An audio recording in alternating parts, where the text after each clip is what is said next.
Hello, it's Mark here from Yoko Bear Reads with the next of my ghost stories for Christmas. This one is probably one of the most anthologised ghost stories of all time. It's probably appeared in more anthologies than any other one that I'm going to pick. And it's also a story that has had quite an influence on later writers, and particularly I'm thinking of Stephen King with Pet Sematary, because this is a tale of being careful what you wish for and things coming back sometimes. Now, W. Jacobs wrote this in 1902, and he was, not a prolific writer, and he's mainly known for this. Interestingly, though, he had a reputation. Evelyn Waugh said that he was a man of transcendental respectability. He's a very respectable man. He was a British civil servant, though his wife was quite interesting. And let me just quote from a biography of him. His wife, Nell, however, was a militant suffragette who was arrested and sentenced to 2 months hard labour for carrying a hammer which she concealed in her muff.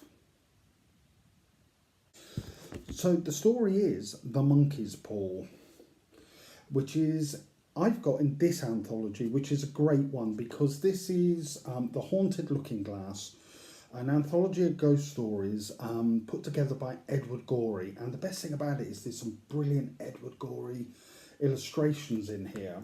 And in fact, I will show you, if I can find it.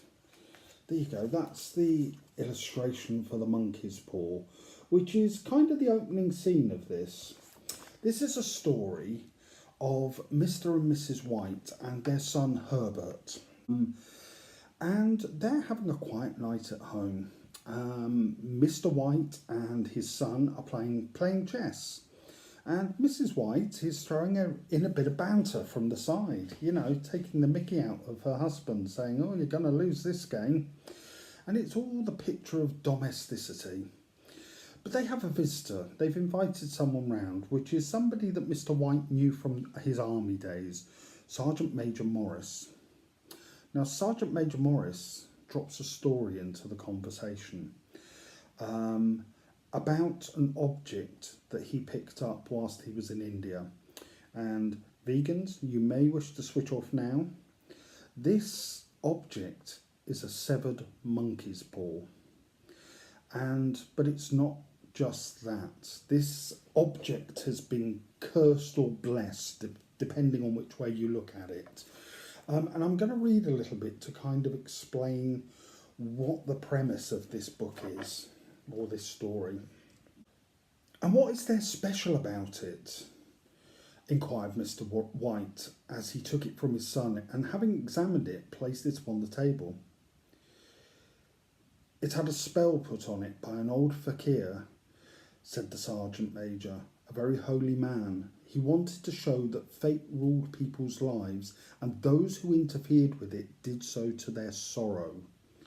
He put a spell on it so that 3 separate men could have 3 separate wishes from it. His manner was so impressive that his hearers were conscious that their light laughter jarred somewhat. 'Well, why don't you have all 3, sir?' said Herbert White cleverly. The soldier regarded him in a way that middle age is wont to regard presumptuous youth. 'I have,' he said quietly, and his blotchy face whitened. So basically, this monkey's paw, if you hold it and make a wish, 3 times it will come true. And the Sergeant Major warns them, do not do this, whatever you do not do this. But Mr. White, in the hubris, and this is something that kind of comes across in ghost stories sometimes, a kind of trope of ghost stories is ignoring the warnings. And boy, did they ignore the warnings. I mean, Sergeant Major Morris is just kind of like, don't use it. They use it. And they get their wish, but at a terrible cost. And here's a slight spoiler. The cost is the death of their son. And grief-stricken, They decide to use it one more time. And again, I'll read out and you'll get the gist. Even his wife's face seemed changed as he entered the room.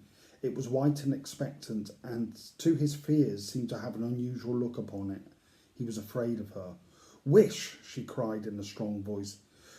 It's foolish and wicked, he faltered. Wish, repeated his wife. He raised his hand. I wish my son alive again. And what follows is probably one of the most tensest scenes in a ghost story, because what happens next is there's a knock at the door. And what I love about this story, and I'm not going to tell you much more than that, you really should read it. I think what this story is about for me is the real horror is not the monkey paw itself, it's not the curse, it's not the 3 wishes. It's not knowing what's outside that door until you open it. And the dilemma about, do you open it? Is it his son that's come back?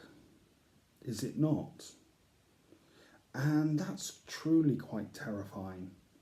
So that's my ghost story for this time, The Monkey's Paw.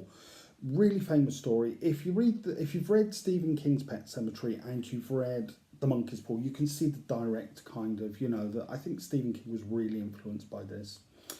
So that's today's ghost story. Next time we're going to the Arctic. It's going to get chilly. It's going to get ghostly. In the meantime, sleep well.